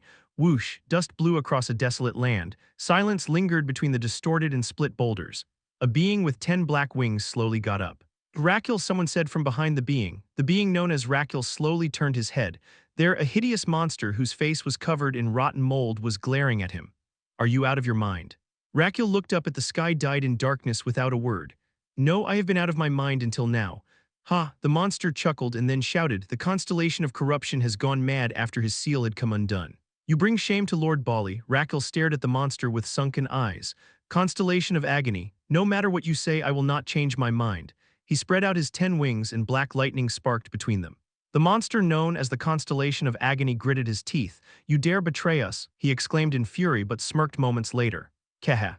Rakul, even if you do return to the light, do you seriously believe anyone will listen to what you say? Who would possibly trust the words of a fallen angel? Your sin of corrupting hundreds of thousands of beings just to get your hands on xperrif will never lighten," the monster said mockingly. Rakul flew up with a heavy expression. "I know," he knew that he had committed an unforgivable sin, "but exactly because of that I will atone for my sins." Rakul, who had flown up into the sky, disappeared into a blue rift. Chapter 322. Turn Delicious Moe Moe Kyan, Part 1. You don't know where the demon god's corpse is. Kang-woo narrowed his eyes, tilting his head as he stared at the silver-haired young man tied to a chair. Lucis, who was wrapped in sticky green tentacles, nodded with his mouth open. Kang-woo grimaced. "You expect me to believe that? You said that you trained with Lucifer there. How does it make any sense that you don't know where it is?" I don't know," Lucis answered faintly. Lilith, who had been standing behind Lucis, approached Kang-woo. "My king, it seems he really doesn't know." Kang-woo frowned as if his head hurt. He sat down on a chair while leaving the drooling Lucis be. This changes things. Kang-woo had taken on the mission to go to Erner so readily because he had expected Lucis to know where the demon god's corpse was, but all that Lucis was saying was that he did not know. The difficulty of the mission that he had expected to be easy had skyrocketed. Gaia said that she doesn't know either. Kang-woo leaned back on the chair and fell into thought. If no one knew where the demon god's corpse was, then the duration of their trip could be indefinite. In the worst-case scenario, they would have to waste several years just to find the corpse. Would Bali know? The thought crossed Kang-woo's mind, but he shook his head. That'd be insane. No matter how important it was to find the demon god's corpse, letting out Bali that he had imprisoned in the abyss was crazy. "I am sure he's waiting for the opportunity to take control of my body." Not even Kang-woo knew until when he would be able to suppress Bali, so he could not afford to let him out of the abyss. Fuck, Kang-woo sighed and clicked his tongue. Since Lucis, whom Kang-woo had believed to know where the corpse was, knew nothing, there was no way to know where it was. "It seems we have no other choice but to look for it after we arrive in Erner," Lilith mentioned as she slowly walked toward the chair that Kang-woo was sitting on. She seductively put one leg over the other and sat on the armrest. "This trip might take longer than it expected," expressed Kang-woo. "Fufu, I do not mind wherever I go as long as I am with you, my king, but I mind." Kang-woo grabbed his head. The thought filling his head weighed him down. The most critical issue regarding his mission in Erner was, would Erner have kimchi stew? There was no way that another world would have kimchi stew. This is a serious issue. The issue was on par with no, far more important than restoring Earth's protection. "I should make ample preparations." Kang-woo nodded while making a serious face. "Is something on your mind?" Lilith asked. "No, it's nothing," Kang-woo replied while shaking his head. "From that aside, Master Kang-woo, did you make some sort of promise with Echidna?" Kang-woo tilted his head in confusion at the sudden question. Soon after, he recalled the events of what had happened right after coming out of the rift. Echidna has been in a great mood since morning training. NGH. Even when I asked her, she only smiled without answering. Has something happened? I promised Echidna that I would go to Japan with her, just the two of us. Oh my. Lilith covered her mouth with her eyes wide open. My king, were you into little children? Of course not. Kang-woo firmly shook his head and frowned to hint at Lilith never to say something so unpleasant ever again. Although Echidna's age had far surpassed that of a child, Kang-woo did not see her as a woman in the slightest due to her outward appearance. Ho ho ho, I know since you love my squelch. Lilith's hair curled together to form tentacles. Yellow pus dripped from the suckers. Ah, it's a little embarrassing to say it myself. Well, what the fuck was she even thinking about? Tag's tentacle. What the hell does that mean, Fufu? I said it in a roundabout way because I was embarrassed. Kang-woo frowned. Lilith, you haven't forgotten what we promised, have you? NGH, Lilith flinched, her tentacles turned back to hair. She pouted and poked Kang-woo's chest with her finger. That aside, my king, have you not been neglecting me too much lately? Neglect play is fine every once in a while, but it gets a little lonely, she said as if complaining. Kang-woo smirked. It was true that he had not been giving Lilith any attention. I guess I should also give Lilith some of my time later. If he did not allow her to satiate her desire every now and then, an incident similar to what had happened with Lucis might occur again. But first Kang-woo got up and headed to the demonic dragon that was likely waiting for him excitedly. Wow, woo. Echidna, who had arrived at Akihabara, the sanctuary of otakus, jumped around like a little kid. Kang-woo. Kang-woo, look at that, it's Love Live. She pulled on Kang-woo's sleeve while snorting. Kang-woo smirked while looking at her. Well, considering all the anime she watched at home, it seemed like she had been completely engrossed in otaku culture. I should have taken her here sooner. Seeing how excited she was, he regretted not coming to play with her here sooner. Kang-woo asked while patting Echidna's head, do you like it? HM, yeah, it's the best. Echidna nodded in excitement. Over here, Kang-woo. Echidna took Kang-woo's hand and dragged him deeper into the district. It sure is amazing. It was different from other cities and towns just from the air it gave off, to the point that he felt like this would be how another world would be like. Giant anime posters were everywhere, and loud music filled the streets. I can't believe it's still like this after the Day of Calamity. Humanity itself had been swept into a giant war with monsters after the Day of Calamity, wiping out many businesses related to art such as anime, manga, and novels. After all, there was no one crazy enough to read fantasy novels when monsters were outside their homes. However, this district was one of the few that had managed to go back to its former state after the demon cult had been completely eradicated. Is there somewhere you want to go? Kang-woo asked as he matched his walking pace with Echidna, who was dragging him along. Echidna thought as she put her finger on her lips, looking around. I want to do that and I want to try going there too. Haha, we can do it all, we have plenty of time today. Echidna snorted while thoroughly taking a look around, and then she suddenly pointed to a store, there. In front of the store was a woman wearing an extremely frilly maid outfit that looked as if no one should be wearing. What the hell is that? Kang-woo was bewildered. He knew very well what maid outfits were and what they symbolized. Why was a woman wearing an outfit symbolizing slavery touting in the streets? Master, come visit our cafe. Master. Kang-woo's eyes widened in shock. He trembled. In no way an electric current traveled down his spine and along his limbs. It must be a place where you do those kinds of things. Kang-woo felt as if he had been struck by lightning. There was no place other than that kind of place where someone would be touting for business while calling people master, wearing clothes symbolizing slavery. She wants to go in there with me. Had Echidna gone mad? Had her stormy adolescent brain finally overloaded and lost its function? W8, you want to go in there? Yeah, I've always wanted to come here, you have. There are places where I can wear the maid outfit and roleplay. Roleplay? No, over my dead body, I don't remember raising you that way, Echidna. Huh. Echidna tilted her head as if she couldn't understand but pulled Kang-woo along with her. You're acting weird, Kang-woo, just give it a try. No, Kang-woo was dragged by Echidna while trembling. What the hell, was he just behind the times? Had he gotten way too old? Had human culture become so open toward such things? Then why have I for 10 millennia? Kang-woo unwittingly shed tears. An unbearable sense of shame filled him. He was dragged into the maid cafe by Echidna while being lost for words. And no matter how I think about it, this is insane, Kang-woo muttered while trembling before opening the doors to the maid cafe. No matter how open things had become, this was not okay. Role-playing as slave and master with a girl who was 500 years old but looked like a high school girl. This world has come to an end. It's gone to the dogs. Kang-woo shook his head with a pale face, but Echidna showed no signs of stopping. Now that it's come to this, Kang-woo clenched his fists. He had no choice but to wipe out this immoral and vulgar establishment himself. No matter how chaotic the world has become, how dare they? Clack. He swung open the door and what he saw was welcome, master. Despite being an atrociously vulgar business, the interior was decorated in quite an adorable way. It was so open to the point that there were not even dividers. Kang-woo was shocked once again. Even public play, humanity was truly heading toward its end. Kang-woo was trembling in shock. Kang-woo, over here. Welcome, master. My lady, you're so cute. I want to wear a maid outfit too. Sure, just a second. The maid approached Kang-woo and Echidna with a smile and took Echidna somewhere. Soon after, Echidna came back while wearing a maid outfit, puffing out her non-existent chest proudly. Kang-woo, what do you think? Oh, well, oh right, I shouldn't be calling you Kang-woo here. Echidna pulled on Kang-woo's arm and said in embarrassment, Master, does it suit me? What? Has the play already begun without leaving him any time to stop it? Kang-woo stood still with his face completely frozen. He had no idea what to do. Master, my lady, your drinks are here. Just then, a maid appeared to put their drinks on their table. She then said with a smile, now let's all do it together. What? They were all gonna do it together. This abomination of, Kang-woo drew out his demonic energy, unable to endure it any longer. Let's chant the magic spell. What spell? Repeat after me. What the fuck was this maid talking about? Turn delicious. Moe moe kayan. The fuck you say? Turn delicious. Moe moe kayan. Echidna happily followed after the maid and chanted the spell while making a heart with her hands. Kang-woo blankly stared at Echidna. You do it too, Kang-woo. What? She wanted him to do it too. Kang-woo chanted the spell while making a heart with his hands like the maid instructed, with a face completely frozen. Turn delicious. Moe moe kayan, he chanted as if weeping like a spirit of the dead heading to the river Styx. Oh, he just wanted to die. He stared at Echidna, who was taking a video of him with her smartphone while giggling. Where had it all gone wrong? Chapter 323, Atonement, Part 1. That was so much fun, Kang-woo, Echidna said as she held Kang-woo's hand while smiling. Time flew by when having fun. It had become dark before they had realized it, and stores were closing one after another. Their time in Akihabara had come to an end. Kang-woo smirked while nodding. Although he had been a little bewildered by the maid cafe they had visited in the beginning, he had a much better time afterward. Let's come again next time, he said as he gently stroked Echidna's hair.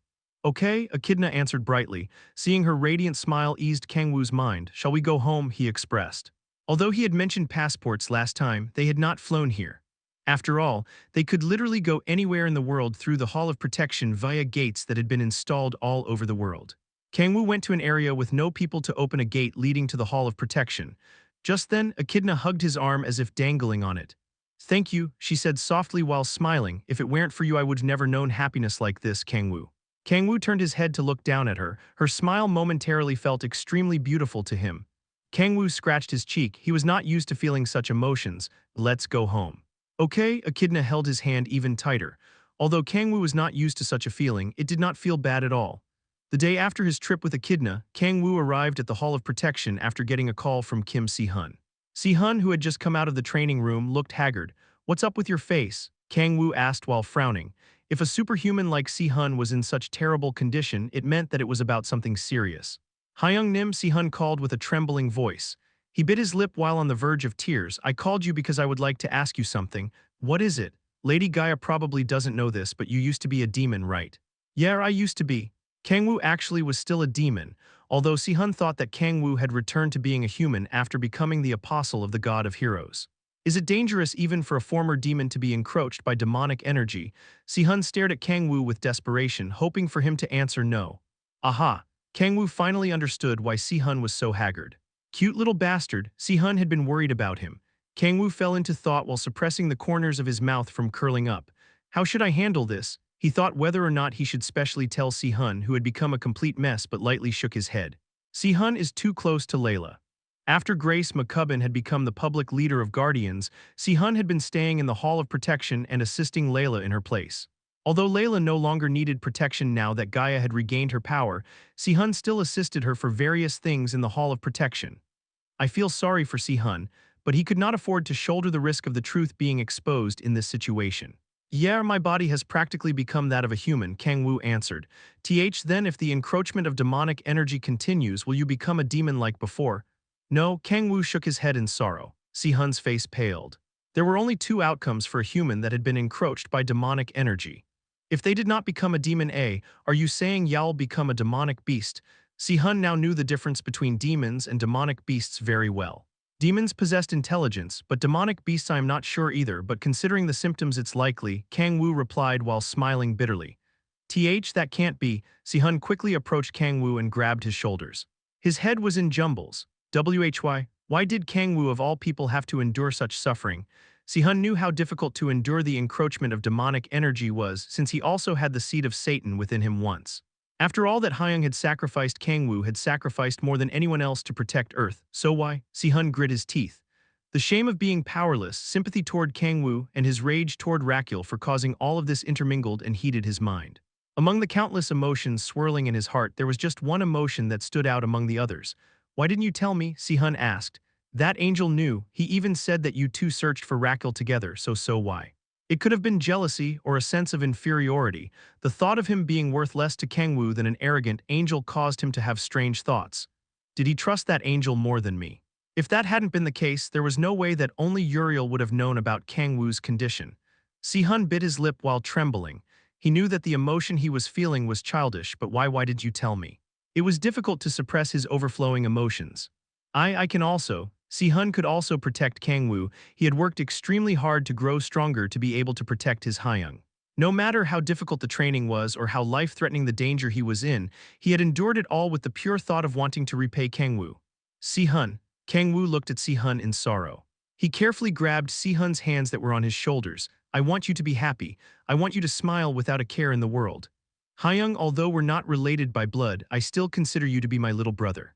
Kang-woo smiled while patting Si-hun's shoulder. Big brothers don't rely on their little brothers. Kang-woo turned away from Si-hun, who was staring at him blankly. "You don't look too well. Training is done best in moderation. Overtraining will only hurt you." Kang-woo walked away while waving. Clack, he closed the door. Kang-woo crouched while covering his mouth at home after coming out of the Hall of Protection. Erg. He was cringing so hard that he felt like he was about to be shriveled up into oblivion. Bleeg, Kang-woo retched while having his hand on a wall. Heya, those lines had been disgusting even for him. It wasn't like I could tell him that I'd done it to corrupt Uriel. He had absolutely no logical explanation for his actions, having left him no choice but to rely on emotions instead. But while Kang-woo had taken a peek at Si-hun's expression right when the door was about to fully close, it seemed like the emotional operation had been a success. He looked like some maiden in love. That was how moved Si-hun had been. I won't be able to look Si-hun in the eyes for a while. Those cringy lines would pop up in Kang-woo's head every time he saw Si-hun, so there was no way that he would be able to endure the cringe. VRRRR. Just then Kang-woo's smartphone vibrated. Speaking of the devil, it was Si-hun. "What the hell is it now?" Si-hun had not had enough of the cringe lines and called him again. Kang-woo frowned. He shut his eyes tight. He wanted nothing more than to ghost on everyone and vanish along with Han Seala, but he couldn't afford to ignore the call. "Why me?" Kang-woo answered the call with a trembling hand. "Yeah, Si-hun, Hyung Nim." Si-hun was acting in a way completely different from his expectations. Kang-woo would have yeeted his smartphone if Si-hun had called him to say something cheesy like he could rely on him, but that did not seem to be the case. He seemed to be shocked by something. "What's wrong?" He appeared in the Hall of Protection. Kang-woo frowned. Rakul has come to the Hall of Protection all by himself." Kang-woo's eyes widened. "What? Why would Rakul be there?" Kang-woo cut the call and quickly called Lilith. "Lilith, what's wrong, my king? Where's Lucis?" "He's right next to me." "What?" Kang-woo's voice trembled. "What the hell?" If it was neither Lucis or Kang-woo, could it be the real Rakul? Kang-woo clenched his hair in complete chaos. Why would he just barge in out of nowhere? There was only one reason why the constellation of corruption would appear in the Hall of Protection, where Gaia's incarnation was. Holy fuck! Leaving aside how Rakul had managed to find the Hall of Protection, he had just barged in through the front door without giving them any time to prepare. Kang-woo had known that the seal on Rakul was weakening and that he would be coming to Earth in the near future, but he had never expected him to act so rashly. As Kang-woo was about to head to the Hall of Protection right away, he stopped in his tracks. Wait, his eyes narrowed, the gears in his head turned rapidly. Something doesn't add up. No matter how much he thought about it, he couldn't make much sense of Rakul's actions. If he had known to come to the Hall of Protection, he would have also known that it was Guardian's headquarters. Despite that, he had walked in all by himself with no subordinates to assist him. Worst of all, Gaia's incarnation was in that Hall of Protection. Wait a fucking minute, unsettling thoughts swirled around his head. He bit his lip in anxiety. "Kang-woo, what's wrong?" Seala asked while opening his room door and coming in. Kang-woo grabbed Seala's hand and said, "Darling, I don't have time to explain, but I need you to follow me for a second." This was not the time to take one's time to explain matters. Seala expressed confusion but nodded in silence. The two of them headed to the Hall of Protection. There was Gaia, who was exuding immense energy as if she had already manifested within Layla Si-hun, who was already assuming a fighting stance with Ludwig in hand, and O Goddess of the Earth. There was a black-winged angel kneeling in front of Gaia. "I have come to atone for my sins." Rakul placed his head on the floor. Kang-woo grabbed his head in panic. The worst-case scenario he had pictured in his mind was happening before his very eyes.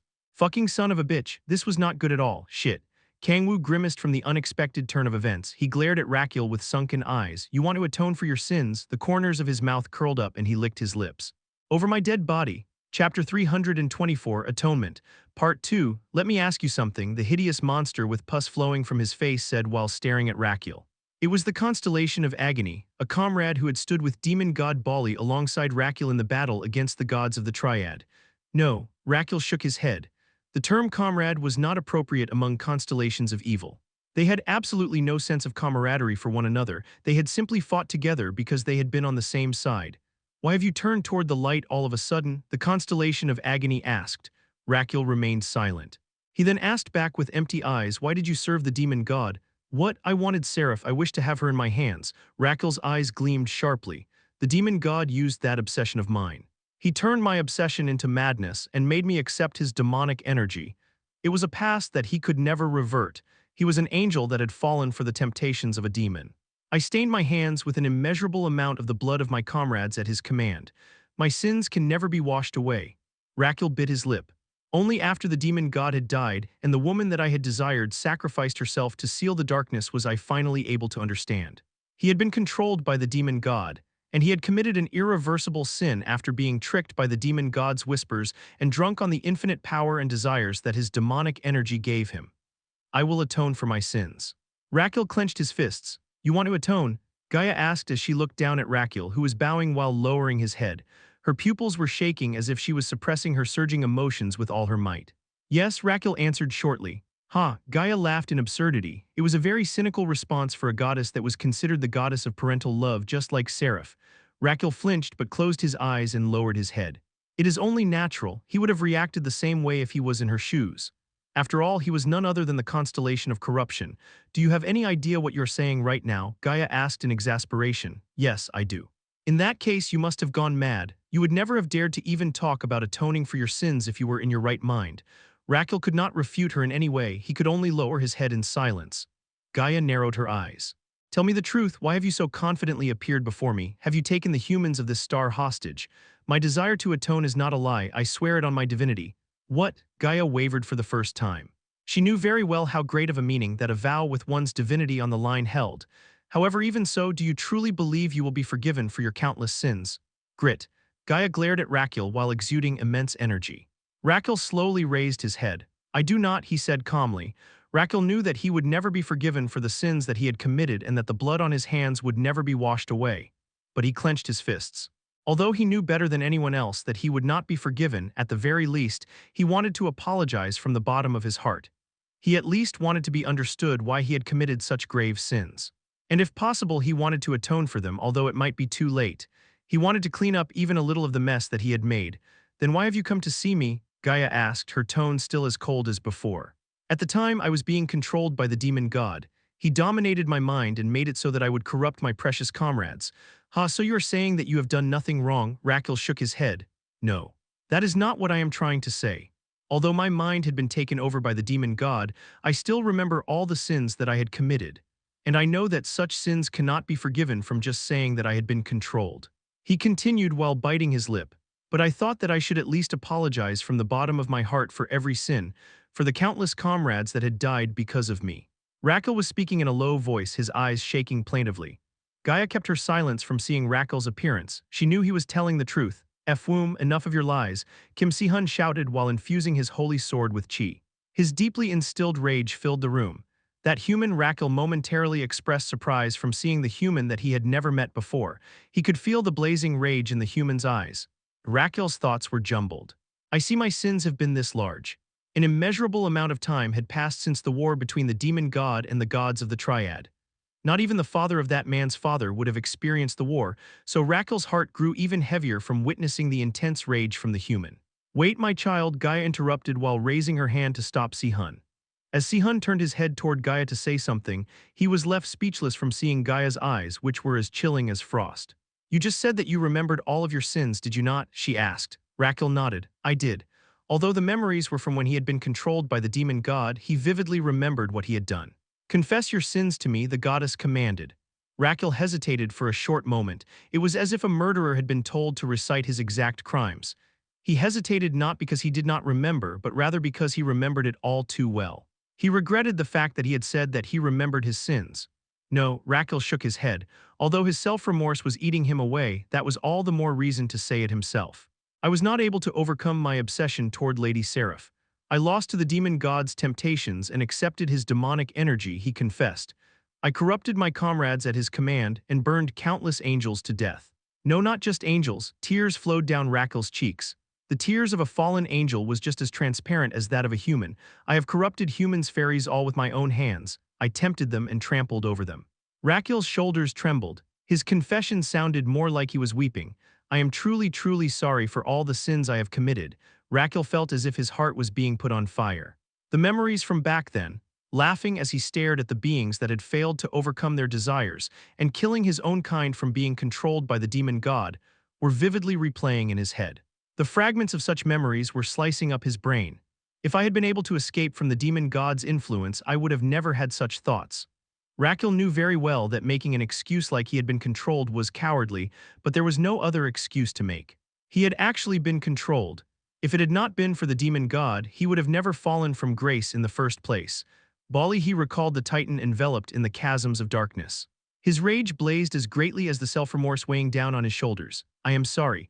Boom, Raquel slammed his head on the floor. I am sorry. Boom, the floor of the Hall of Protection cracked. I am sorry. Boom. Black blood flowed down from Raquel's forehead. He seemed to be purposefully suppressing the demonic energy that naturally flowed out from him. I will gladly accept any punishment. If you will have my head, I will cut it off myself, he said while crying, overcome by regret and rage. He saw a hazy illusion of a past memory. In the illusion, he saw Seraph and himself, who was kneeling on one knee, laughing together. I am truly. Raquel unconsciously stretched his hand forward, but the illusion dissipated as soon as he stretched his hand out. Tears flowed from his eyes. Sorry, he said faintly. Is that all you have to say? Gaia asked. Raquel slowly raised his head. Yes, that is everything. Deathly silence fell. Have you truly confessed every single one of your sins? Yes, I have, Raquel answered while nodding, his heart slightly lighter than before. You have, you say. The goddess surged with rage. How shameless can you be? Slam, she stomped on the floor while her eyes blazed in fury. The ground shook. What about you having dared to kidnap my child and torture him? Pardon. Raquel's eyes widened in confusion. No, not only did you kidnap my retainer, you even tried to turn him into a demonic beast by sowing your demonic energy into him. I am not sure I follow, ha. I never had any expectations from the beginning, but how can one be so shameless? The goddess rage burst out. Please wait, Lady Gaia. Raquel stared at Gaia as if he had no idea what she was talking about. I have never kidnapped your retainer, nor have I tried to turn him into a demonic beast. No matter how many times he searched through his memories, he had no memory of having done such a thing. Just like Seraph, Gaia was known for treasuring the retainers that she had chosen like they were her own children. Even if Raquel had been controlled by the demon god, he had never done something as insane as kidnapping a retainer of a top-ranking god and torturing them. Ha ha ha ha, Gaia laughed in exasperation. You are truly something else. You dare lie to me so blatantly when the one that you had kidnapped is right before your eyes. What are you, T-Kurg? Cough, cough. Before Raquel even had a chance to ask what Gaia was talking about, a young man with sharp eyes who had been standing next to Gaia collapsed. Gaia approached the man in astonishment. My child, cough, cough. Oh, Kang-woo vomited black blood. Hideous green tentacles grew from the ends of his fingers as if he was a character in a certain parasite manga. Lady Gaia, Kang-woo said faintly, please forgive Raquel. What? Gaia's eyes widened. Although he had made me this way, Seacough, he had not been in control. And Kang-woo grabbed Gaia's hand. He is powerful. Even if you have already gained cough, your power it is dangerous, Kurg, cough. My child, tears flowed down Gaia's cheeks. Even while he was being encroached by demonic energy and was turning into a demonic beast, he was worried for her. Do not worry, my child, Gaia stated as she got up. I will save you no matter what. Rumble. Immense energy flowed out from her, aimed straight at Raquel. Raquel blankly stared at Gaia and the human man in her arms. What was going on? Chapter 325. Atonement Part 3. What in the world was happening? Raquel's face was dyed with confusion. He could instinctively tell that something was going wrong. No, anyone would be able to tell just from seeing the enraged goddess before their eyes. I kidnapped that human and tortured him. No matter how thoroughly he rummaged through his memories, he did not recall anything of the sort. It could not have even happened in the first place. He had prepared to cross over to Earth as soon as his seal had been broken, and had been frantically searching for Gaia's location as soon as he had arrived on Earth. He could swear by the gods that he had never laid a hand on any human on Earth. What is happening? Raquel stared at Kang-woo. The sharp-eyed man was twisting in pain while clenching his chest, the symptoms commonly seen in a human that had been forcibly injected demonic energy. Who are you? Who in the world could that human possibly be for him to lie about having been kidnapped by Raquel? Raquel's head was in a mess. Waves of chaos crashed into his mind. Please wait a moment. I have never kidnapped that slam. A wall was smashed while Raquel was frantically shaking his head, and a blue-haired boy with 8 wings came through it. An angel? Raquel had never seen him before. 8 wings would mean that he was an archangel, so he could surmise that the angel was one that had risen to the rank of archangel after he had been sealed. The blue-haired boy stared daggers at Raquel. "Ha, you even changed your face a little," the boy said while snorting. Raquel could not understand what he was talking about. The boy said while instilling bloodlust into his voice, "What? You want to atone after all that you've done? You've never kidnapped a human." Uriel gritted his teeth. "You can't even remember what you did just a few months ago. What are you and right after Lady Gaia's power was restored, no less." Uriel glared at Raquel with disgust. Although one could not be certain that the restoration of Gaia's power and Raquel's sudden change in attitude were related, the timing fit just right. It looked as if Raquel had assumed a submissive attitude as soon as the power of the head god of Earth had been restored. "You scumbag." Raquel's cunning attitude made Uriel's teeth clack. Uriel was sure that Raquel was trying to take advantage of Gaia's benevolent nature. "You should behaved yourself if you were gonna pull something like this." Spark, crackle, blue lightning danced around Uriel's wings. "Did you seriously expect to be forgiven after you corrupted Raphael and tried to turn Kang-woo into a demonic beast?" "Raphael, who is shut up?" Uriel shouted, unable to endure Raquel's shameless attitude any longer. Conversation no longer held any meaning. Since Uriel had witnessed Raquel's evil deeds with his own eyes, he could not be given any chance for atonement. Raphael. Uriel recalled his old friend, looking down at the hands that had killed him. The specter of Raphael occasionally haunted him, asking why he had killed him and if he thought nothing of their friendship. Uriel recalled the bloodied Raphael. His rage blazed as strongly as the self-remorse weighing down on his shoulders. "I will avenge you." Crackle. Uriel raised his hand, blue lightning gathering around it. He imbued power into his words and materialized magic. Pour, a blue lightning cloud formed on the ceiling of the Hall of Protection. Lightning struck along with a blinding flash. At the same time, Kim Si-hun charged forward. Heavenly Dragon Flash. Light poured from his sword along with his shout. His eyes boiled with rage. Si-hun exclaimed in fury, "I will not let you of all people off with a painless death." His gentle face crumpled like that of a yaksha. A goddess, archangel, and hero poured the fallen angel with attacks to eradicate him. While Raquel stared at the attacks with his mouth agape. "What in the things about corrupting Raphael, kidnapping and torturing Gaia's retainer? Why must I endure such?" Raquel was frustrated. He would have understood if they were enraged by the sins he had committed. Even if he had been controlled by the demon god, it did not change the fact that he had committed sins that he could never be forgiven for. He would have accepted their rage and let them take his life with the solace, albeit shallow, that he had apologized from the bottom of his heart. But this is he was being made to atone for sins that he had never committed. He could endure anything else but not this. "I have to resolve the misunderstanding." Raquel no longer had any attachments to life after he had been unsealed. He had no intentions to live on shamelessly after committing such heinous sins. However, he could not stand for this. He refused to die while being framed for something he did not do. Raquel raised his 2 hands. Black lightning shot up to block the blue lightning struck down from the sky. He formed a long spear made from black lightning and swung it up diagonally, clashing with Si-hun's sword. Boom, an explosive sound echoed. Si-hun was blown black while grimacing, his hands numb from the impact. "Ha! You've finally shown your true colors," Uriel shouted as if he had known this would happen. Raquel answered in frustration, "Listen to me. I have not done anything. I told you to shut up." Blue lightning struck down again, which Raquel reflexively deflected. "Shit. This would not go anywhere at this rate. I have no choice. If he did not subdue them, he would not even be able to hold a proper conversation with them." Raquel took a deep breath. Black lightning crackled between his 10 wings, and his immense demonic energy stirred. The energy that had once been sacred power but changed after his obsession became madness surged. Divinity, the power that only those that had reached godhood could use, flowed from him. "I am sorry," Raquel said to Si-hun, who was charging at him while clenching his spear. He had no other choice if he wanted to resolve the misunderstanding. He twisted his body around and swung down his spear. The spear edge infused with divinity clashed with Si-hun's sword and what? Si-hun jumped back in surprise. The condensed sword energy that had been wrapped around the holy sword was annihilated. He aggressively frowned. It was the power of divinity. Shit. His chi scattered as soon as the divinity touched it. It could not be any more overpowered. Si-hun was bewildered after witnessing the power of divinity for the very first time, but it was only for a moment. Si-hun's eyes gleamed sharply. There's a way around it. He would be fine as long as he avoided the spear edge infused with the mysterious power. Si-hun lowered his stance. I don't stand a chance head-on. If his chi was scattered just from being touched, he had no way of facing Raquel head-on. Formless sword. Si-hun focused his mind and created invisible swords in the air and increased his distance from Raquel while moving the swords with sword control. Although there was no chance that such a strategy would work one-on-one ignite, crackle, blue lightning struck Raquel, Raquel grimaced. It will not be easy to subdue them. He gripped his spear tighter. Although they were not a threat to him, he could not go easy on them either, but Raquel was sure that he would have no problem subduing the two of them. You fool, the goddess stepped up as if to trample on his certainty. Kurg. Gaia, who had come around to Raquel's back while he had been focused on Si-hun and Uriel, extended her hand toward him. An immense but intangible power weighed him down. Did you seriously believe you had a chance against me when you only possess lower intermediate rank divinity? Gaia said. Raquel bit his lip in anxiety.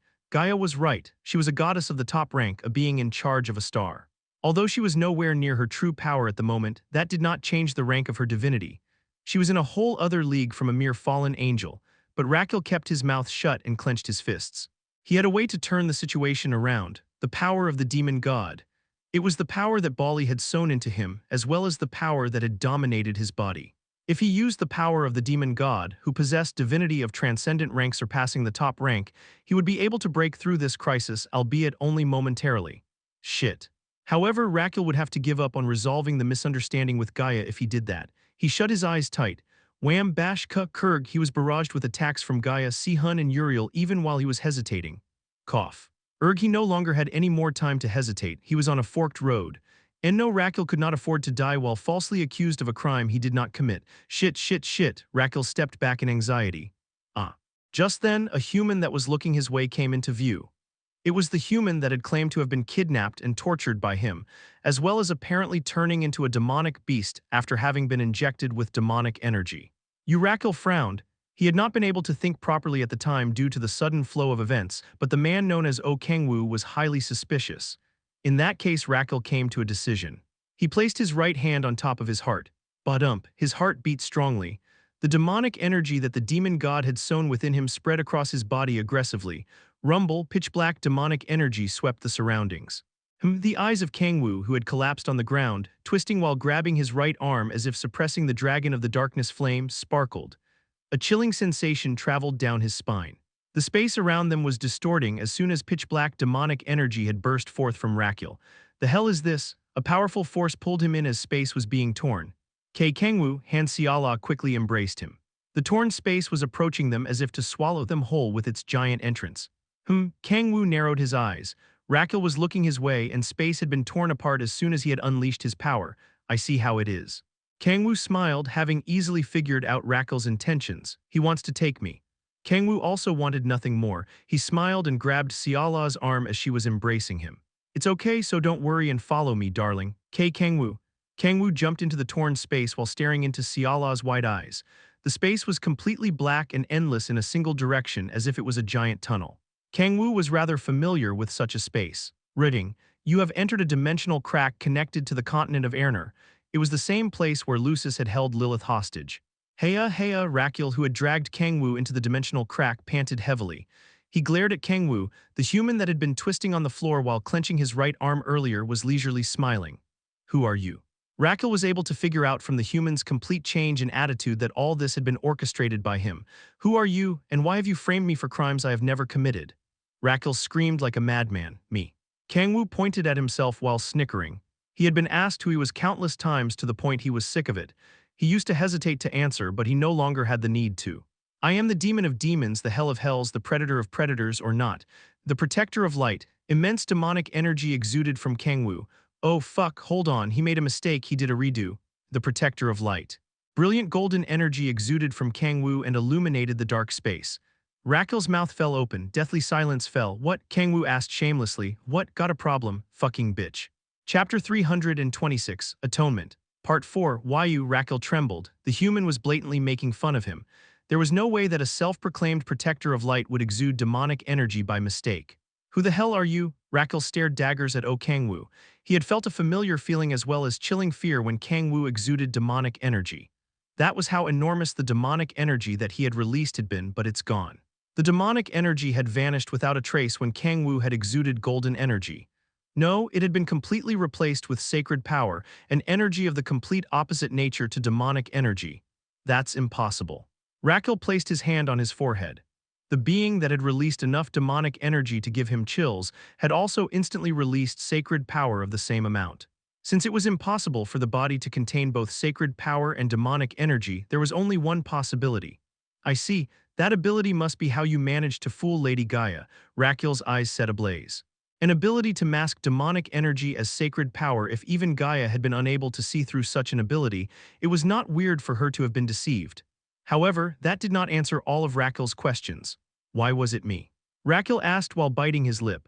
Why had the human framed the crimes on him of all people? Is it related to my sins of the past? Raquel clenched his fists. The weight of his heinous crimes was crushing his shoulders. That was the most likely reason, since the human had likely not done such a thing for no reason. It was likely because the human held some sort of personal grudge against him. Raquel stared at Kang-woo while steeling his resolve. Oh, the thing is, Kang-woo grabbed his forehead as if his head hurt inside. It just happened to overlap. What? I mean, I never intended to do this from the beginning, you know. Kang-woo was not that much of a scumbag. But Kang-woo explained the entire circumstance to Raquel, how he had needed a name for his fallen angel persona, and the name that his subordinate had recommended him happened to be Raquel. Man, small world, huh? Who would have thought that name was already taken? Kang-woo expressed frustration. So if you want to blame someone, blame it on Balrog, not me. It's all his fault, okay? Raquel's face crumpled aggressively. He momentarily grabbed the back of his head from the overflowing rage, but focused his gaze back onto Kang-woo. You basta aayad, rumble, the dimensional crack shook. Black lightning sparked between Raquel's wings as he drew out all of his demonic energy. Come on, bro, a man can make mistakes. You're so heartless, Kang-woo said. One needed to just take it as a life lesson and move on. Tusk, Kang-woo clicked his tongue and shook his head, seeing that only amplified Raquel's rage, and he screamed like a madman. Black lightning struck all around them. Kang-woo, support me from behind, darling. Kang-woo stepped in front of Han Xiala, who was staring at Kang-woo in worry. He narrowed his eyes and looked at Raquel, who was enveloped in black lightning. I guess he's not one of the demon god's chief officers for nothing. Raquel was strong. No, to be more exact, he had gotten stronger. Kang-woo had thought that he would be more than a match for Raquel from back when he saw him facing Kim Si-hun and Uriel. However, after he had placed his hand on his chest like when Kang-woo opened the doors of the 10,000 Demon Corps, he had gotten far stronger than before. A head-on battle is out of the question. Kang-woo would be no match for Raquel, who had unleashed the demon god's powers without opening the doors. From what he could feel, Raquel was on the same level as Behemoth. But I can't afford to open the doors. Kang-woo's eyes gleamed sharply. Rationally speaking, opening the doors was the right call. The only technique that would be effective against a being that had reached godhood was the chaos techniques. Both choices required him to shoulder a massive risk, but of course that only applied when he was fighting one-on-one. I didn't bring Darling along for no reason. Kang-woo glanced back. Xiala was concentrating while clasping her hands together. Xiala's buffs and healing-related divine magic had become beyond impressive after awakening the soul of xperrif. Kang-woo had already confirmed their effects through Si-hun. Although he would be no match for Raquel one-on-one, it was a different story if he was being supported by Xiala.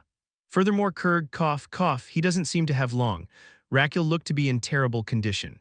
In that case, Kang-woo turned around and ran away without hesitation. You son of a bitch, hue, catch me if you can. Kang-woo laughed vulgarly on purpose to taunt Raquel. The more enraged Raquel got, the better. There was nothing easier than facing a beast without reason. Crackle, spark, crackle, holy fuck. Bolts of black lightning shot toward the running Kang-woo.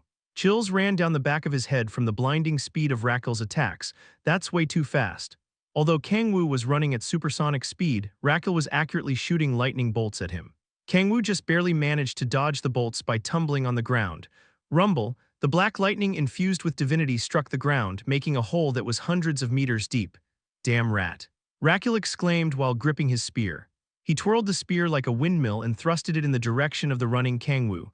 Black lightning thunderbolt, split. The black lightning shot from the end of the spear toward Kang-woo while tearing up the space in its path.